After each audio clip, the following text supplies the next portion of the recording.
factory in Lexington, you can find almost every kind of confection ever created, from Abba Zaba is made out in the Midwest. That was not something from the South. to Z. We have a Zag Nut bar that people find hard to find. Even adults feel like a kid in this candy store. Well, they turn into children too. You know, it's really funny. Taking a sweet step back in time on the old creaky floors.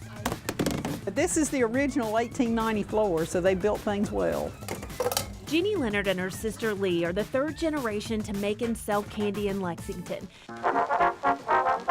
It all began more than a century ago with their grandfather. He became a candy apprentice, lived in Baltimore, and traveled all over New England learning how to make candy, and kind of made a name for himself. He eventually settled in Lexington and opened the Piedmont Candy Factory. Piedmont Candy itself started in about 1933.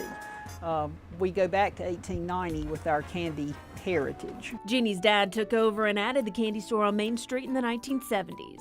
He made about 2,000 pounds a day. Today, Jeannie runs the store and her sister Lee makes the homemade fudge. That's the fudge maker eating that piece of peppermint candy over there. We found Lee in the back whipping up a batch of pumpkin fudge. 18 pounds of fudge per week, just pumpkin. She makes 40 pounds each week in 16 different flavors. I always like to think my dad would be happy to see that somebody in the family's still making candy. Customers also come here for a taste of their childhood. Well, that's the comment we hear the most, is I have not seen this since I was a little girl. I don't know why, because, you know, it's still being made.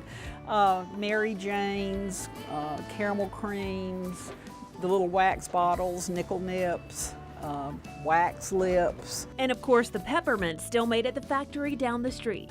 If it wasn't for Piedmont Candy Company, we wouldn't be here. Jeannie and Lee stock the store with all the newest candy creations too. My sisters and I go to candy shows all over the country, and you know, it's a hard job, but somebody's got to taste the candy, and if it's good, we buy it. I tried one of the newest treats here, the Krispy Kreme Donut Jelly Bean. Who knew that they had a Krispy Kreme flavored jelly bean? The sisters say sugar runs in their family, It's in my blood, it really is. and they hope to share that for generations to come.